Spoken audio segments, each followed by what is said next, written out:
We're also we're going to try something a little different. We're actually recording this forum, and then we will post it on YouTube. So we'll see. We have not done that before, so we're going to try that and see how that all looks. To kind of keep it multiplying. All right, come on forward, everybody who's left. This title of this forum today is Science and Faith, and I have some things I want to present, but I want to hear from you all. Here's a question. If in your work you use science, maybe you're a doctor or a researcher or whatever, raise your hand if in your work you use science. Okay, look around. You see the people, the number of people raising their hands? Those are all the heretics among us. No, just kidding. How many of us use science in our lives, in our work, every day? Of course. But there is this tension with science. And so that's what I really want to explore with you all. And this is obviously a huge subject, and so I'm making it simple. I'm not going to be able to cover everything, but just as a way to sort of begin conversation, here are three different ways we can think of the relationship between science and faith, or science and religion. The two subjects can be in conflict, right? Adversarial, enemies. The two can be independent, meaning they're different languages. They're different, completely different. They don't even have anything to say to each other in some ways. They're independent. And the third one is supportive.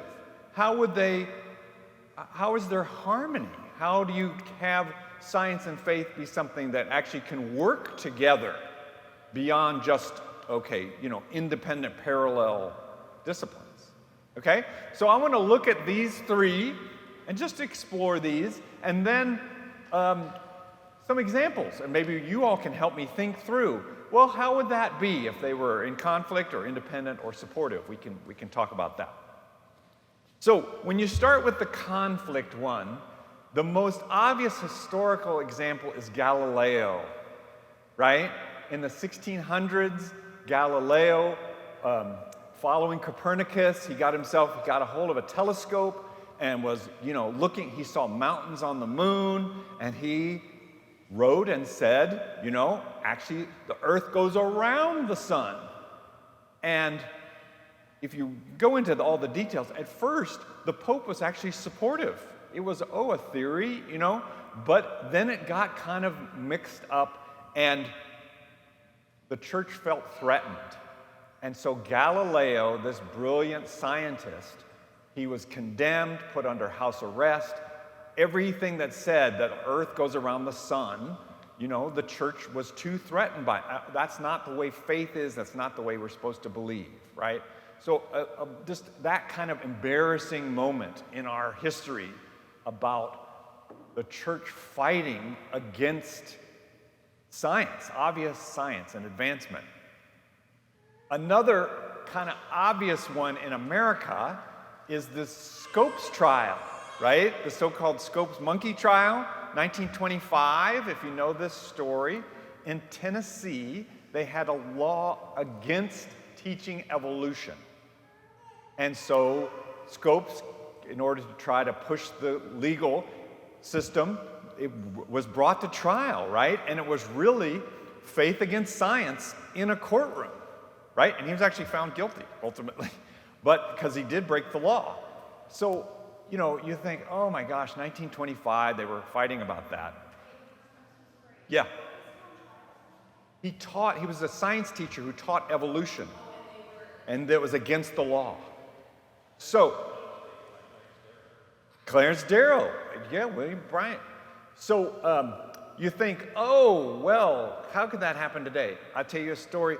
Fort Worth Public School, I was in high school biology, and my biology teacher came and said, okay, chapter 8, it's evolution. I don't believe it. We're going to chapter 9. That actually happened. My biology teacher. So Pew Research did a survey, and 60% of people believe there's evolution. 33% reject the idea of evolution. A third of our country. There's some evidence that it's growing. Today, a third of the people reject evolution, right? So even if it's something that we have, this is the world we're living in, right? It's feeling threatened by that. So what is sort of happening with the conflict is you get the loudest voices talking. And let's be honest, it's on both ends. There are scientists who are lobbing grenades saying, you know, faith is dangerous. Faith is against science. We need faith. You know, religion is the problem, right? Because it attacks science, which is not very subtle. And then obviously you have, and it's mostly fundamentalists, evangelicals, you know, the science is threatening. Science is about atheism. Science is getting rid of God, right? So both of these really loud voices are out there floating around. So you have, let me quote here, this is Stephen Hawking, right? The great, you know, astronomer of black holes and all that. Here's his quote. Before we understand science, it's natural to believe that God created the universe. But now science offers a more convincing explanation. He says science is going to solve it. We don't need a creator. That's a little arrogant, but you know, that's Stephen Hawking. That's a loud voice, right? What is the church? What do Episcopalians? How do we respond to that? And if you've ever seen somebody like Richard Dawkins, another biologist, molecular biologist, just really antagonistic toward, you know, it's the enemy. The church is the enemy of progression in science. Just kind of as a tangent, people want to know, I want to know, where's Albert Einstein? Somebody like Einstein. So Einstein said, I'm not an atheist and I'm not a pantheist. He says, I don't believe in a God who interacts with human beings. So he's more of like a distant creator God who isn't engaged with us. But he did say, I don't think there's a yes or no answer to God's existence. The problem is too vast for our limited minds. So, okay, Einstein, so you got different scientists, different points of view. We can say that the danger of kind of religion, Christians, is when we can't figure it out, we say it's God, right? Or we give some simplistic answer. And then the danger of the science people is to say, we have all the answer, religion is off base. There's nothing there. But that certainly is happening, right? There's the conflict. Okay. I do want to say this because I wrote it down here. So these are live stories for me. I had a parent come to me not too long ago and told me, they said, their child said, I don't believe in God, I believe in science. Okay, so that's floating around out there. And then I had coffee with a guy, probably in his early 50s, and he kind of had a pained look on his face, and he, in the midst of talking, he said, I want to believe in the Bible, I really do, but I know that the universe wasn't created in 7 days, and so it's really hard for me. So his sense was, I either have to believe in science or the Bible. And again, I think we can start to say, that's not the only choices of those two, but I'm putting forward, that's definitely out there with maybe in us or people we know. Do I have to believe in one or the other? Is a choice that's kind of being forced out there that, okay, we have other options, is what we're going to talk about. Okay. So then you go to the independent one. So there's a Stephen Jay Gould, a Harvard biologist. He wrote many books, if you know him at all.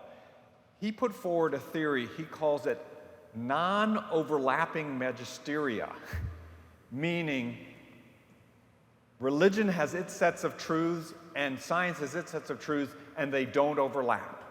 They don't have anything to say to each other. Now, he if you know him, he's actually an atheist, right? But he wanted to honor, he wants to stop the fighting in some ways.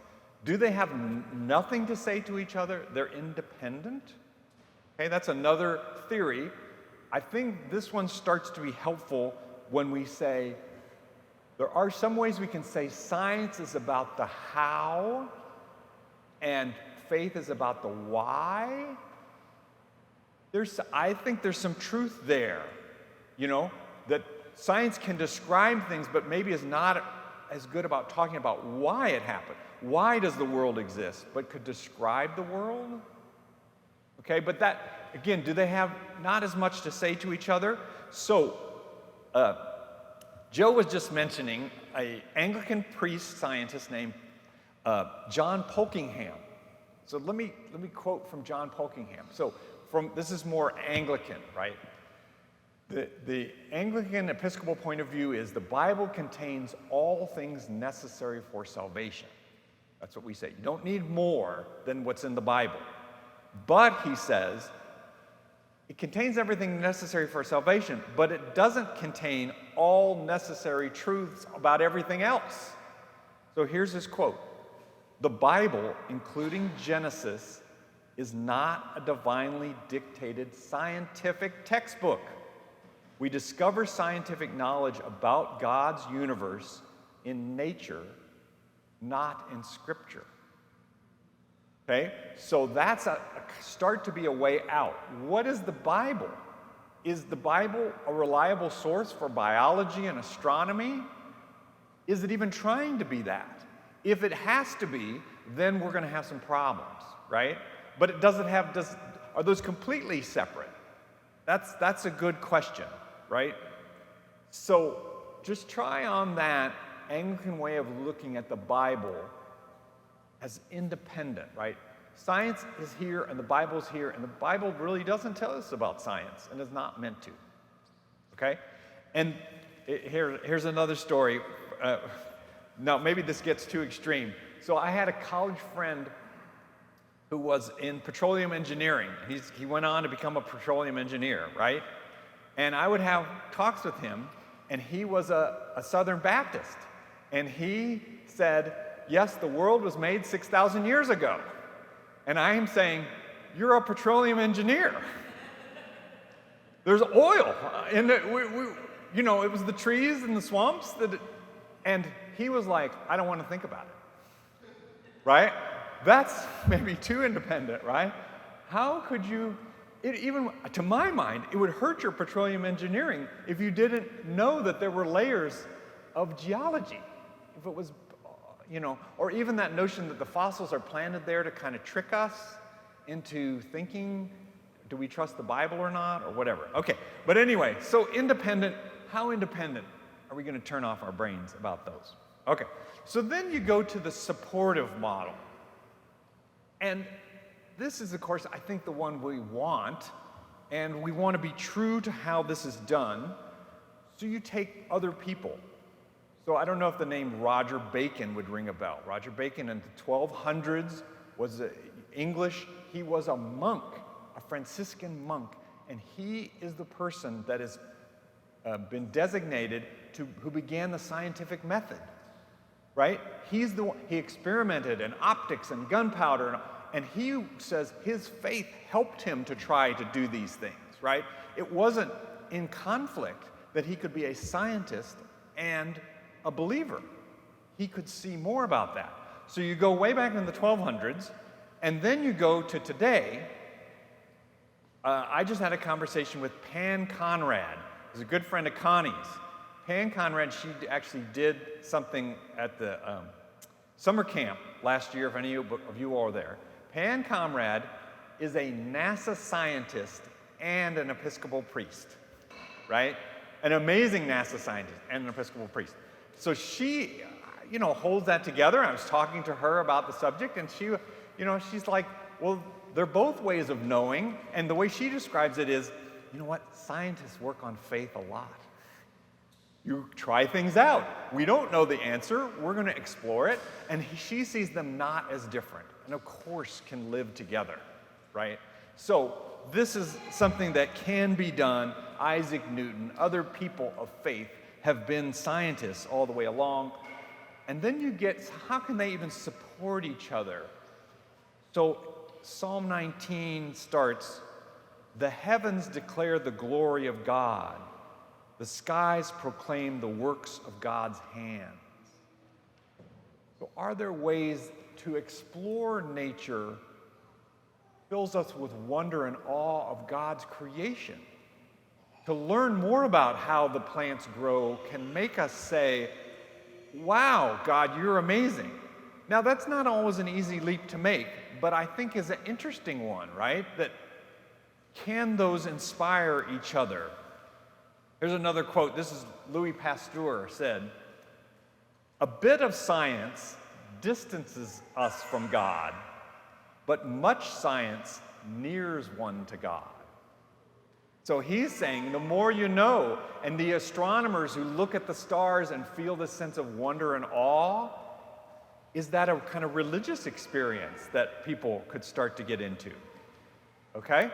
So with that, with the laying out of those three, let me pause here, and I'd love to hear your comments and questions. What do you think about these three? Are these present in your life or people you interact with? What just in general? Yes, what do you think?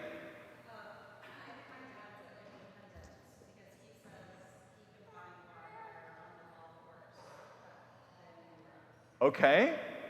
And what would he think about science? Okay. But is he suspicious that the church would mess up science? Like isn't that the reputation, is kind of dumb Christians who don't believe in fossils or something like that? Supportive, okay. Okay. Right. It's trying to hold them together. Yeah, what were you going to say?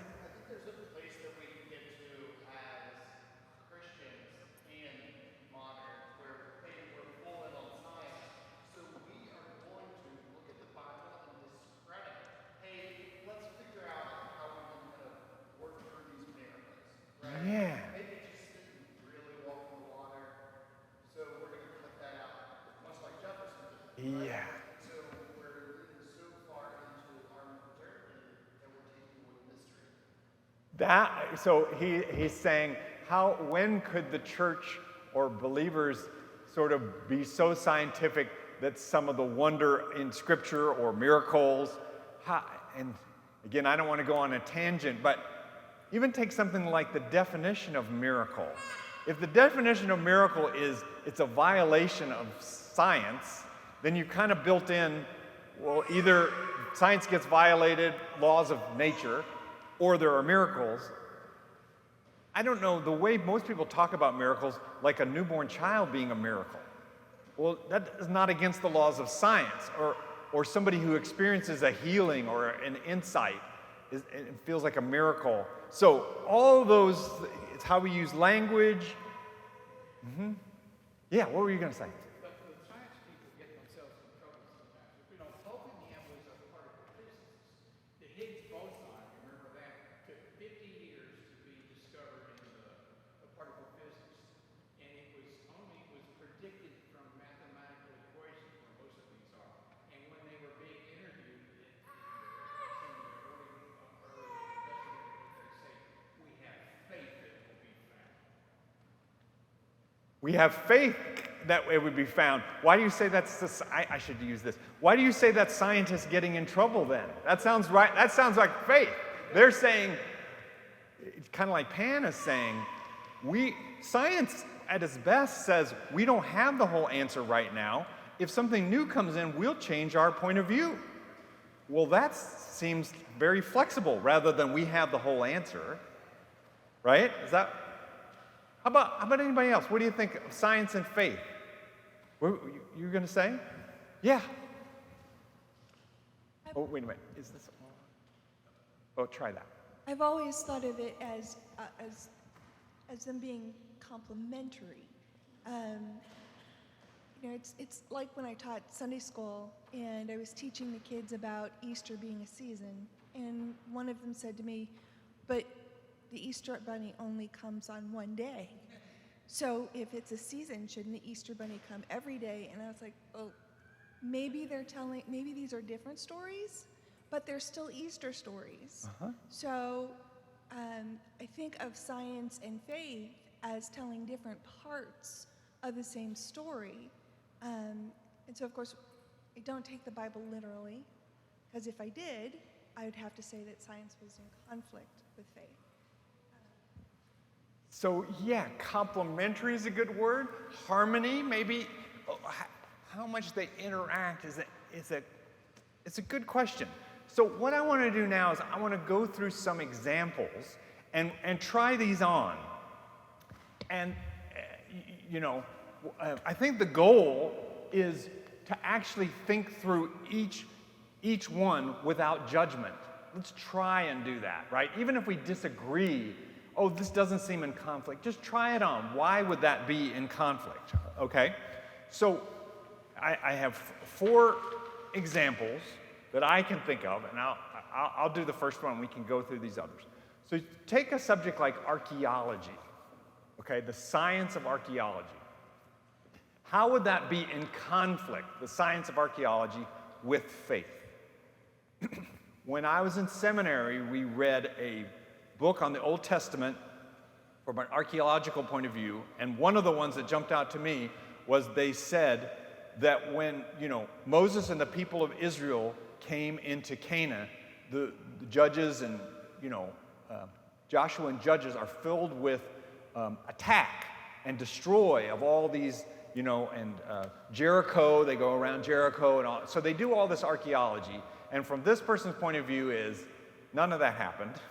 We can look at the archaeology. There was no attacks. No, it really looks like there was turnover in Israel, and the people of Israel did take over, but it was much more organic than that. It was almost like they rose up and they had towns and they kind of became a part of the culture and they spread the faith. It was, from this archaeologist's point of view, the Jericho story of them going around 7 times and blowing the horn and all that was disproven. So therefore, is that a problem if an archaeologist can say, well, that story in Scripture, it isn't even a scientific story, okay? So you can start to see a conflict, that there would be people who would go, well, that guy must have it wrong. That archaeology can't be right. So there's a conflict. What about the science and these stories we love? Okay? So that's an example of a conflict. So then you say, what's an example of of archaeology and faith being completely separate? And the one that comes to mind for me is Noah's Ark. Every month or so, I'll see a story of this group that have found the Noah's Ark, right? You ever see these stories? Right, well, Mount Ararat and this and that, and they found this, or they're looking for Noah's Ark. I think we could say, first of all, it was made of wood anyway, right? Whatever, 4,000 years later, it's a little silly. But the story of Noah's Ark, I think we could talk about it being more of a mythic story. Were there 2x2 animals that came on the ark? I think it's a story that's telling something about God's saving power rather than a historical description that there was a boat that was this big. I'm giving you the independent version. Is the story of Noah's Ark is a wonderful story. I love the story, but it makes no sense in the independent to look for this boat. That's not the point of the story, is to narrate a historical event. Okay? Now, some people won't like that. Obviously, there's pushback. I'm like, wait a minute, it didn't happen?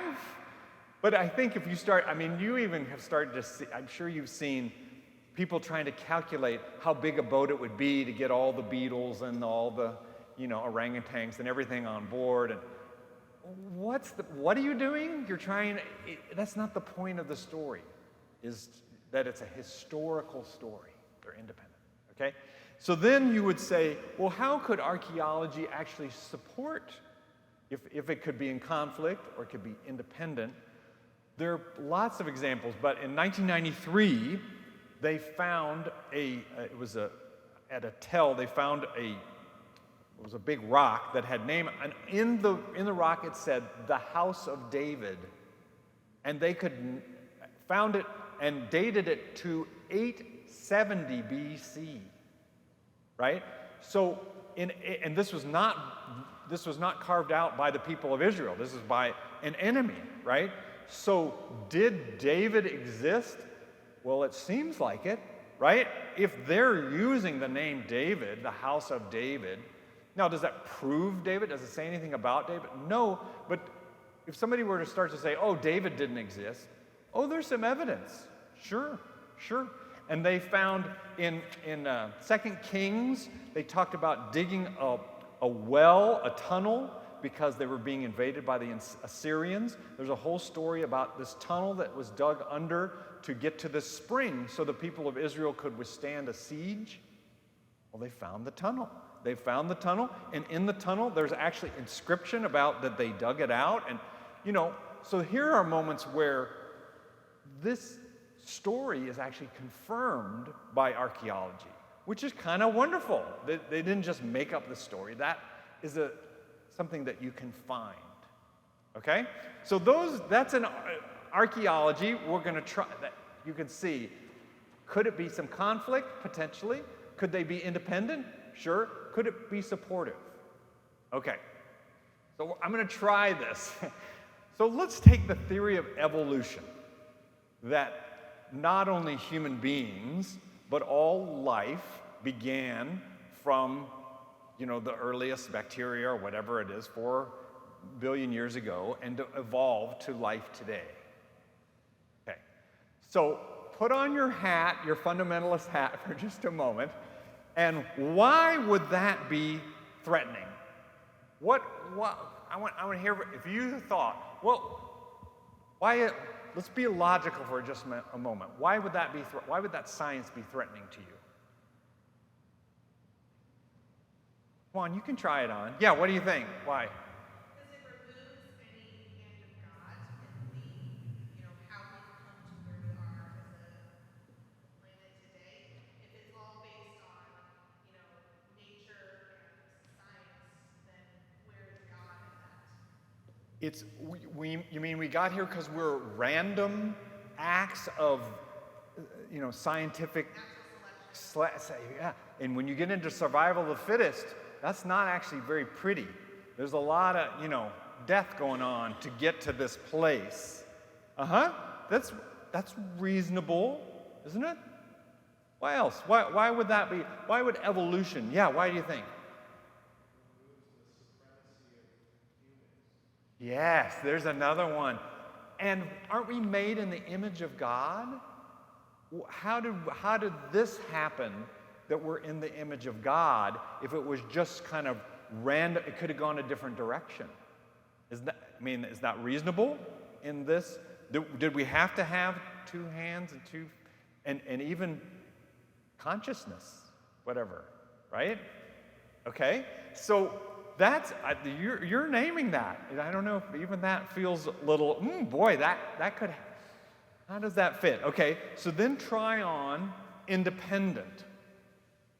How is the theory of evolution and the theory of, or the, I guess, Genesis or whatever you would call, how could they have nothing to say to each other? Those are 2 different things. How would we try on that one? What do you think? Yeah, what would you say?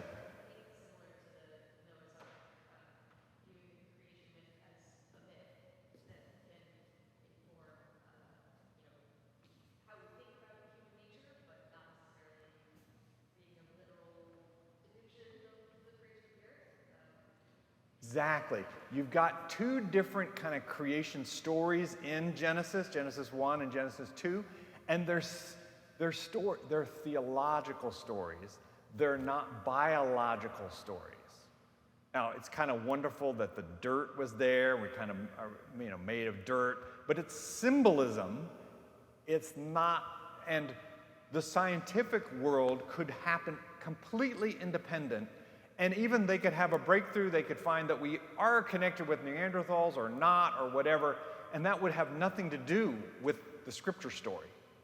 Actually, those two wouldn't even talk to each other in the non-model, right? Is like, well, that's fine, that can have that, but the scientists can find that, but that has nothing to say. That doesn't even impact us because they're two different stories. Okay? So then try on.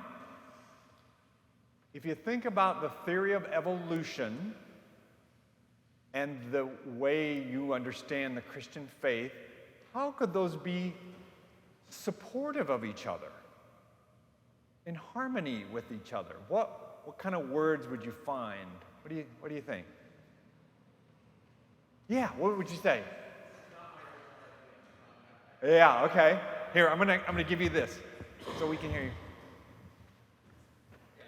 I did not come up with this thought, but I've heard it described as kind of evolution is God's creation creating creation. Can you say more? And so it's basically it's like God has put creation onto the earth, and then evolution has allowed the process of creation to keep on going. So it's the means that God would use to build the life, right? That's good. What other people? How could you see those in harmony? Do you see them in harmony? Are they? Yeah. I think they are in harmony. One of the, Psalm selectionaries during this week, I think it was Psalm 8, which talks about humans and our relationship with nature. Yes, it's got the supremacy of humans, but it's this kind of divine responsibility that we are here to protect and be in communion and, be with nature, not be separate from it. Yes, I like that. I also like, again, I'm trying to find words for it. There's a certain amazing beauty with life when you see life, and that feels like a gift. I don't know if that's taking away the science part, but when you look at a beetle or something, or a monarch butterfly, and you say, wow, that is amazing, and that you find out all the science of how it flies around, how it got here, there's something beautiful and inspiring about where life is right now, right? Of how we got here. What do you all think? Is evolution, is there anything else about evolution that you would say? Well, here's another take. Oh, yes. I was thinking it has to do with our very small way of thinking as humans and limiting God. And why wouldn't God do it a way that we don't understand? God is mysterious. Yeah, right. What an interesting way to develop. It also again, we're looking for words here. Rather than seeing God as intervening, okay, I didn't want to go on a tangent, but you've heard of the phrase intelligent design or creationism? I'm going to say those are ways that fundamentalists and evangelicals have tried to either hijack evolution or give their own version. And I think the Supreme Court shut down. They can't use creationism as a valid science, right? So I think the worry is that how does God interact if you have evolution? Rather than seeing God intervening, can God, kind of, to Timothy's point, be interacting with the universe? And evolution is part of that. Just because you're interacting doesn't mean you're intervening and forcing it. It's a way of the natural forces that God wants to use. Does that make sense? We're trying to find that? An expression of God? That would be the supportive model. Okay. So let's just talk about the Big Bang for a second.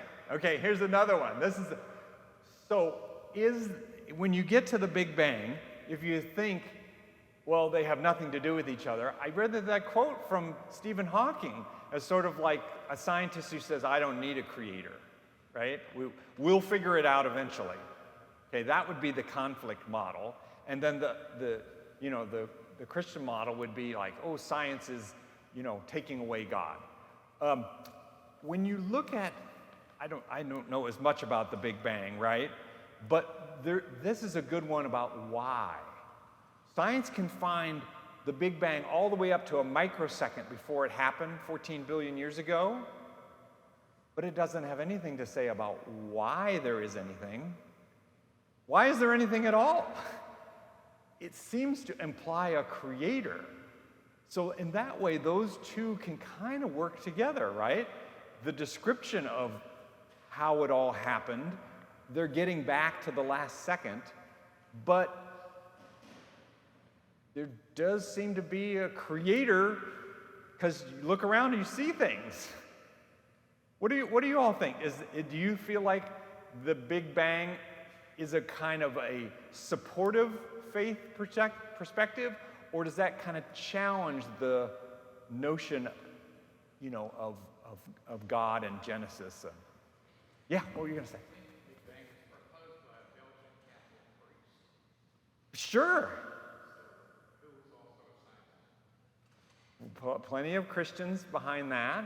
But I'm curious, when you all think of, and I don't know how much you know about the Big Bang, but when you think about the creation of the universe scientifically, does that seem connected at all with your faith or not? Yeah.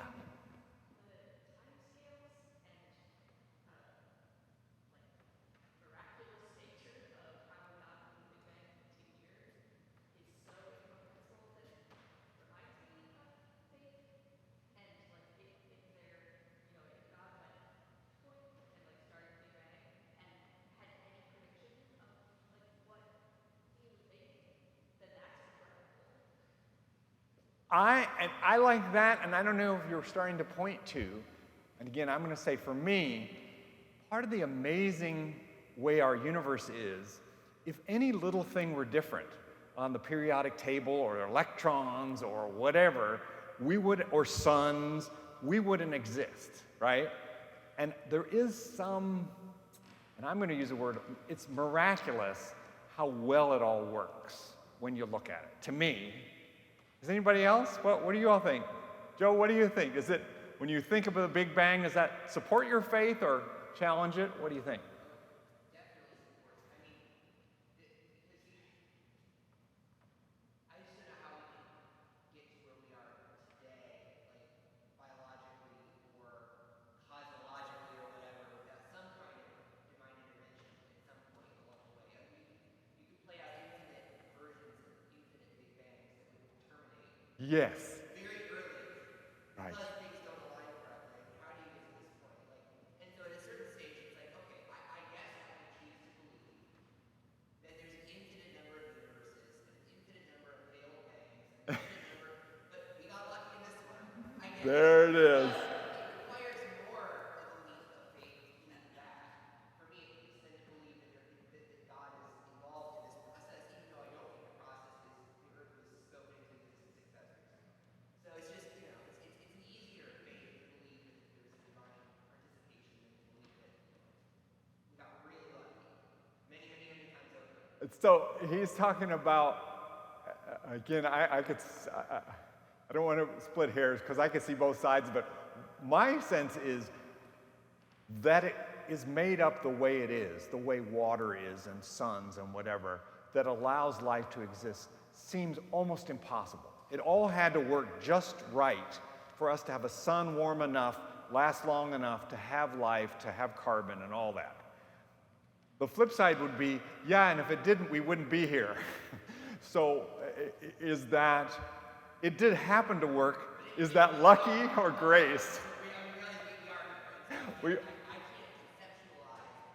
Yeah. It's too many remote possibilities, too many unlikelihoods to get to where we are without there being some. Maybe you don't want to use the word intervention, but some divine I'm in that camp, but I'm open. I want to hear from you all. What do you think? When you think of how the universe got here, does it seem so amazing that it inspires a sense of God? Or is that, oh no, that's just the way it was? What do you think, Carol? I think it inspires, because it is complicated, but it also makes you think that God must be very patient because the Big Bang was a long time ago. So he must have a really big vision thing going on. God has a lot of time, right, to wait it out. And there are even some theories that at the Big Bang, that's when time was created. Again, just makes my head hurt, right? But that it does seem like there was something outside of this Big Bang to start it at all, doesn't it? Yeah. And all of this is reliant on our very small brain. Sure. Right? Like this entire idea, like we started talking about the Big Bang, we go back seconds before, but that also assumes that time is as linear as our human brains accept, right? Yeah. That everything happens like this in a very set scale. But if God was operating outside of that, That's the no. outside of our construction, Right. So I've run out of time here, but I did want to say something about like medical ethics. It's just another notion that I don't think you want these two independent, right? I do think faith and even a notion of morals does have something to say about cloning or stem cells or end of life issues. So, there are some ways that science and faith really need to talk to each other because there are some helpful things that can happen. All right, this is our last forum of the year. Yay! Hey! One of the things, and I'm going to end here, but one of the things that would be helpful to me is in planning for next year, I'd love to know topics that you all are interested in. I was even thinking, and maybe after church in June, I would go through and, I would say, here's my top 10 that I'm thinking of, and you can rank them or do a survey, maybe a survey even, or even other ideas, right? What would you like to know about? Do you want, about art, or is there a Bible, or whatever, ethics, whatever issue. So please interact with me in the next month, and we'll put together next year. Thank you, everybody.